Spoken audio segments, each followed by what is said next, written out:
pembelajaran, dan kami mengangkat materi ekonomi mengenai marketing dan digital marketing. Oke. Nah, di sini kan kalau menjelaskan itu strategi marketing, di mana strategi marketing adalah keseluruhan rencana pemasaran bisnis untuk menjangkau orang dan mengubahnya menjadi pelanggan produk atau layanan yang kita sediakan. Nah, pasti adik-adik sekalian kan tahu nggak apa arti usaha atau wirausaha? Ada yang tahu?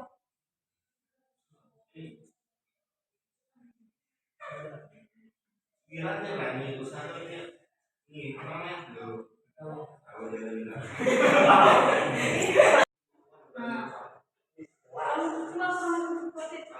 seorang yang berani atau memiliki keberanian dalam melakukan suatu usaha. Iya, iya tadi ini juga benar. Apakah ada yang lain yang ditambahkan? Ya, kelulusan adalah usaha dalam membuat bisnis ataupun bagaimana menuangkan ide-ide kita dalam membuat bisnis ataupun usaha yang kita jalankan. Nah, dalam perekonomian juga kan di zaman sekarang kan pasti banyak kayak anak SMA yang tamat sekolah pasti kan butuh pekerjaan. Nah, pasti banyak yang atau butuh pekerjaan ataupun mau lanjut kuliah. Nah, misalnya kalau misalnya pekerjaan ini nggak ada lowongan, jadi adik-adik mau ngapain? Pasti cara meningkatkan perekonomian di rumah tangga atau diri kita itu bisa juga dengan cara membuat bisnis usaha mulai dari kecil atau menengah dan dia tuh setelah bertahap. Nah, kakak ada ini ada unsur-unsur strategi marketing atau 4P. Yang pertama itu ada produk, price, place, dan promotion. Nah, produk ini yang dimana kita tuh harus tahu produk apa yang kita jualkan, produk apa yang bisnis apa yang kita lakukan, apakah minuman atau makanan, dan kita tuh harus melihat bagaimana produk ini apakah laku dijual, apakah bisa untuk kalangan remaja atau ibu hamil ataupun untuk orang tua maupun anak-anak. Jadi kita tuh harus melihat dulu terlebih dahulu mengenai produk ini. Nah, yang kedua itu ada price itu atau harga. Nah, kalau misalnya kita ingin menjual produk kita tentang risiko apa ataupun kerugian apa yang terjadi, jadi kita tuh harus mengetahui juga harga dan kita juga harus menjual produk kita itu dengan harga yang sesuai dengan kualitas produk kita. Janganlah kita jual misalkan produk kita itu contohnya seperti minuman Mr. One, pasti adik-adik tahu kan Mr. One kan 6.000. Janganlah kita buat harganya itu seperti harga Starbucks gitu yang harga 50-an. Pasti adik-adik kan mau yang sewajarnya sesuai dengan kualitas yang kita jualkan. Nah, yang ketiga itu ada place itu artinya tempat. Contohnya itu seperti ketika kita menjual produk kita itu harus tahu kemana tujuan produk yang kita jualkan.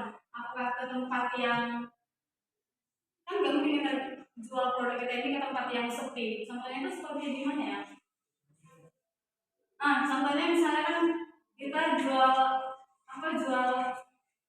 apa ya contohnya? Seperti jual boba atau SS di rumah sakit, kita tawarkan rumah sakit kan nggak mungkin kan? Jadi disesuaikan juga, bukan soal tempat siapa kita jualkan, ataupun contohnya kita tuh buat kafe ataupun buat rumah makan gitu kan, tempat itu harus yang strategis kayak desain produk ataupun desain ruangan ini. Nggak mungkin lah ruangan ini kayak kita macam nggak ada uniknya gitu. Pasti bagaimana caranya produk kita ataupun usaha bisnis kita itu lancar, kita tuh dengan cara promosi. Nah, promosi itu melalui apa? Bisa dari contohnya kayak kita menjual produk minuman makanan, kita foto, kita share ke teman kita ke WA, story, dan kita juga bisa mempromosikannya sama teman-teman juga ataupun sama keluarga.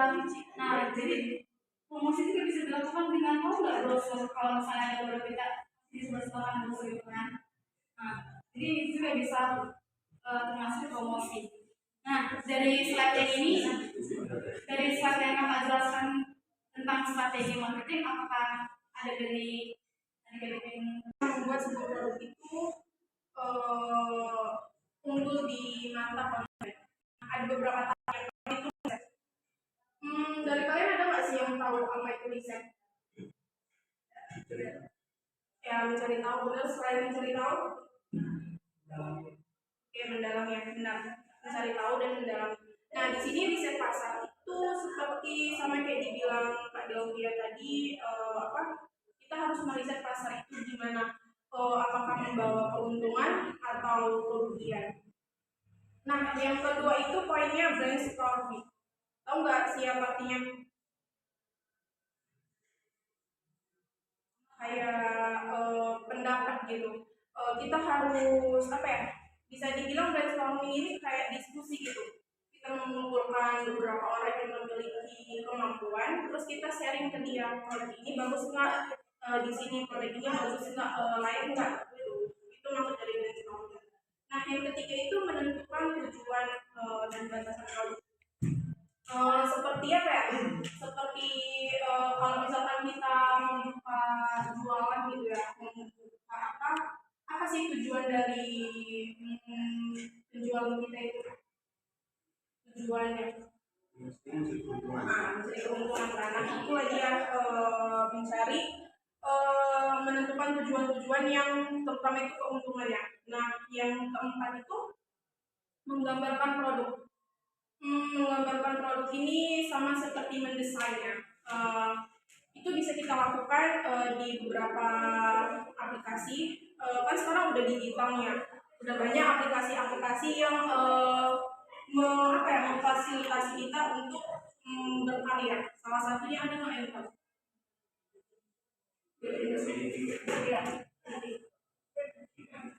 Ya, selain itu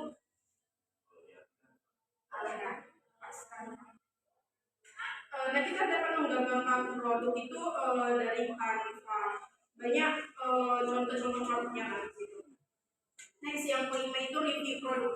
Nah, di sini sama halnya seperti apa ya? Memasarkan, kayak mereview produk, tahu nggak? Apa seperti ya? Iya, dia seperti promosi. Nah, itulah dia di review produk. Nah, yang keenam itu membuat sampel atau contoh. Ini dari poin 1 sampai 5 disatukan menjadi sampel atau contoh yang dapat kita pasarkan ke konsumen. Nah, yang terakhir itu uji coba. Dari udah tahap pertama hingga tahap ke-6 itu kan maka harus dilakukannya uji coba untuk melihat kembali apakah produk yang kita jualkan itu udah sesuai belum di pasar. Aja sih dari tahap-tahap menentukan sebuah produk. Nah, dari materinya ada yang ingin ditanyakan?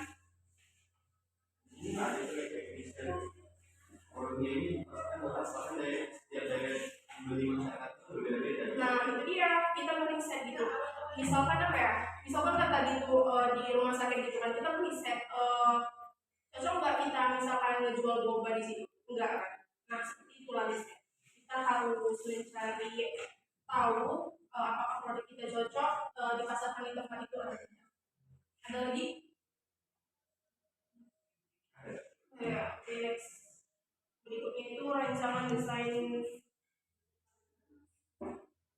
Nah, di sini dalam membuat kemasan produk, faktor keamanan dan kenyaman itu hal yang paling utama, yang dimana untuk mendukung sebuah pemasaran itu aman dan nyaman, tidaklah cukup. Kemasan juga harus memiliki sifat yang unik agar mudah dikenali dan meninggalkan kesan mendalam bagi konsumen. Oke, dari rancangan desain ini sama seperti menggambarkan produk. Nah, tadi kan menggambarkan produk kan bisa dari aplikasi Canva ya. Dari kalian apa sih produk yang unik yang kayak anak-anak zaman sekarang tuh sangat mengenali? Nggak, misalkan dari tahu kan teman-teman Mister dari kita contohkan, karena itu kan pengumuman kita sekarang Pak dibilang. Nah, dari itu apa sih keunikan yang mereka letakkan di pengumuman itu? dibandingkan dengan minuman-minuman yang low PNKSI apa segala macam apa keunikan Mister Wan?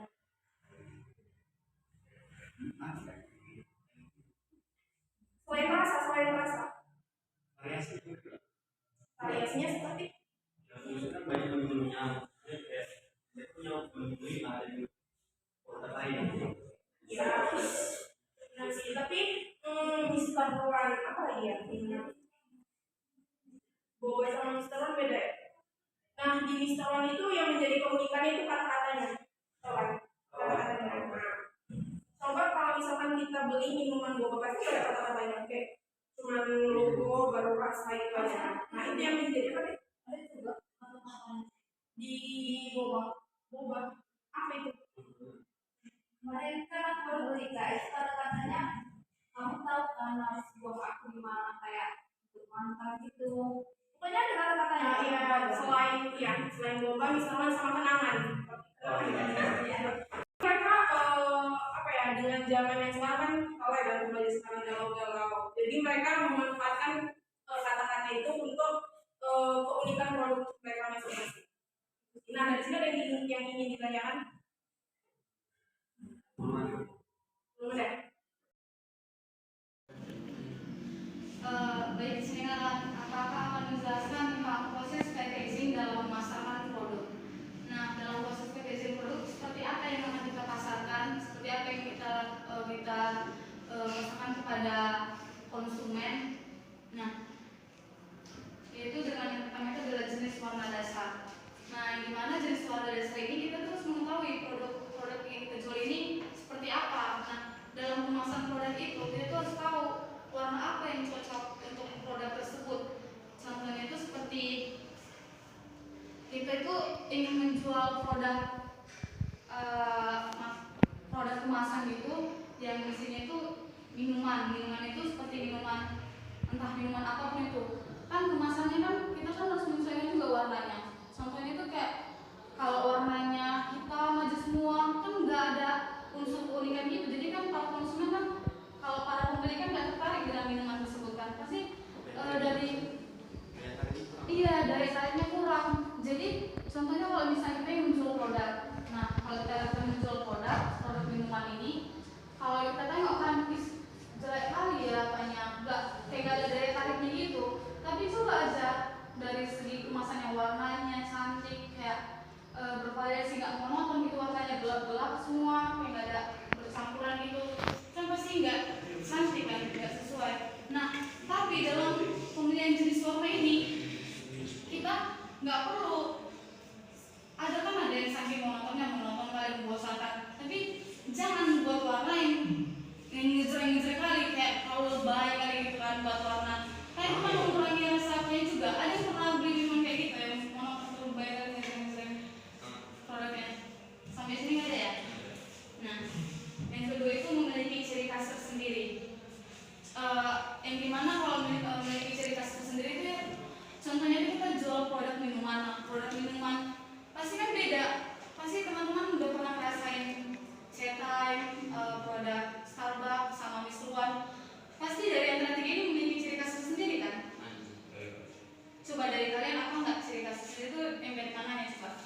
Kan kalau misalnya kalau kita kan ingin membeli, misalnya adik-adik ingin membeli minuman, kalau dari antara minuman ini kan sama, terus dari dua ini sama ini tokonya, sama ini minumannya, terus cuma agak beda rasa ataupun apa gitu, tapi beda dengan yang satu yang lagi ini, dia beda dari yang lain, rasanya pas, dia memiliki ciri khas tersendiri.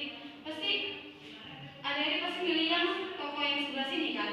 Nah kayak itulah, dia memiliki ciri khas tersendiri dari segi warna, dari segi bentuk. Contohnya kan kalau kalau misalnya kita beli boba ataupun dari brand mana aja pasti kan kayak ada tutupnya dia polos aja pakai plastik ya kan. Iya, ada bulat, ada lagi nggak tahu nggak pernah minum singkatang kan tahu kan itu tempatnya itu tutupnya itu dia kayak bentuk diamond tahu diamond. Dia cantik itu tempatnya, terus ada lagi tebal gitu lagi tempatnya itu memiliki ciri khas tersendiri beda dari yang lain. Itu yang dimaksud dengan ciri khas tersendiri. Nah yang ketiga itu ada Ya, kita juga dalam memasarkan produk ini kita juga harus memberikan informasi yang pas. Jangan contohnya tuh informasi produk itu seperti bahan-bahannya dari apa, tapi jangan keseluruhannya dibuat. Kalau keseluruhannya kita buat, ya pasti nanti para pesaing mengikuti kita dong, ya kan, mengikuti produk kita. Oh ini nih saya baginya, buat aja lah kita pasarkan. Jadi jadi mereka tahu curi rasa rahasia gitu. Ya kita kayak kalau kita beli makanan ataupun minuman kayak jajan pasti ada komposisi itu, informasi produknya itu gimana kan. Nah itulah dia. Selanjutnya itu ada memberi tingkat kenyamanan yang tinggi. Yang kedua masih dengan yang tadi ini, jenis warna, ciri khas produk. Jadi kayak kita menjual produk kita itu bisnis kita, bagaimana cara meningkatkan bisnis itu semakin besar. Ya pasti produk yang kita jual itu harus memiliki kenyamanan, kayak gampang, apa yang mudah dibawa, apa yang gampang dibawa kan. Kayak kalau misalnya inilah contohnya, kita beli minuman, ini kakak contohnya tentang minuman aja lah semuanya. Contohnya kita beli minuman, pasti beda nggak? Mana lebih nyaman? Pegang ada botolnya tuh kan lebih murah lagi kan? Ekonomis.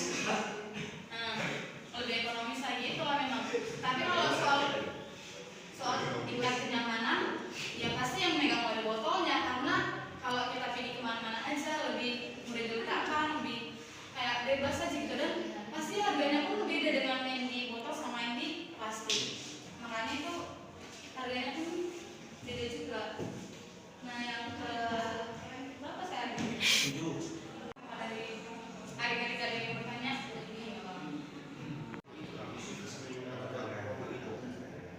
Maksudnya kesan yang di dalam dari produk itu Pak, itu maksudnya apa?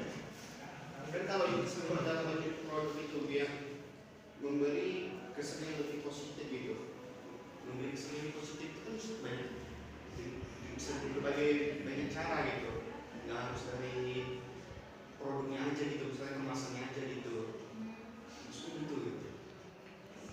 Selain itu deh, apa ada lagi tentang Apa? ya lanjut deh. Enggak ya, saya baru paham maksud dari memiliki kekuatan itu gimana? Iya, memiliki kekuatan. Tadi ada ini tentang berkaitan memiliki kekuatan itu bagaimana. Tadi ada ini tentang pesan positif yang seperti apa selain yang dari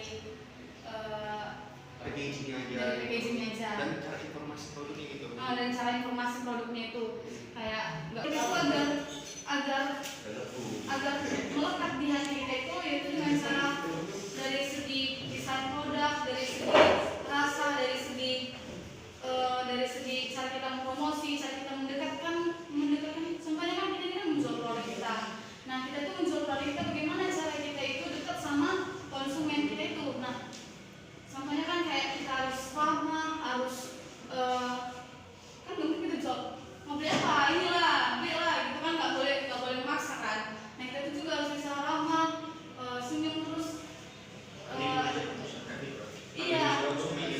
Iya, bagaimana cara kita menarik perhatian konsumen agar tertarik juga sama produk kita, bukan hanya dari segi produk, tetapi juga dengan cara orangnya juga, cara kita memasarkan, cara kita mempromosiin produk kita itu.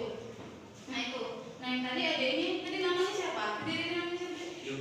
Yogi. Ada ini? Siapa? Yoga. Oh Yogi Yoga ya. Nah kalau tadi yang memiliki kekuatan, jadi kalau memiliki kekuatan itu yang dari segi produk kita itu kayak memiliki ciri khas sendiri, beda dengan dari yang lain. Jadi kayak ini, kayak produk kita ini bagaimana kita mengembangkan bisnis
Digital marketing adalah suatu pemasaran berbasis digital melalui berbagai saluran seperti sosial media, email, SMS, SEO atau search engine optimization, dan lain sebagainya. Dalam menjalani suatu bisnis pemasaran adalah hal yang sangat vital dari bagian lain dalam operasional suatu perusahaan. Nah, kayak contohnya itu perusahaan ini contohnya itu perusahaan terbesar lah. Perusahaan besar itu kayak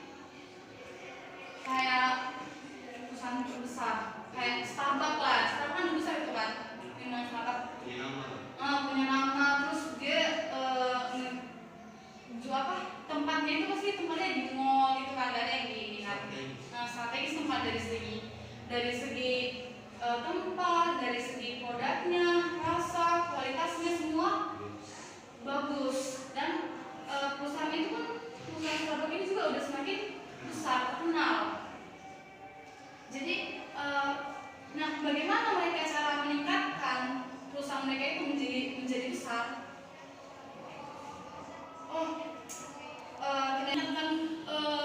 Meningkatkan perusahaan itu semakin besar, atau dari KFC ataupun Starbucks ataupun fashion yang sekarang terkenal. Pasti sekarang anak-anak muda zaman sekarang lebih fokus kalau misalnya kita keluar untuk malam mingguan atau pergi ke acara atau ke kondangan, pasti dari segi outfit, penampilan, pasti dari teman-teman pasti kalau mau pergi kan mikir outfit juga, aku mikir apa gitu kan. Nah, jadi cara kita mengembangkan perusahaan yang semakin besar itu melalui dari langsung face to face, atau maksudnya secara tatap muka, secara langsung kayak kakak dengan adik gitu kan, ataupun dengan cara di sosial media. Contohnya kan kita fotokanlah produk kita ataupun jasa kita produk kan kita pasarkan melalui sosial media. Nah, kita pasti ada sekarang itu sering kan belanja di Shopee. Nah, itu dia, contoh itu di Shopee. Pasti kita beli belanja di Shopee, mau ada strategi marketing. Jadi kita itu juga harus bisa fokus dan mulai searching di Google gitu dengan tren-tren zaman sekarang itu yang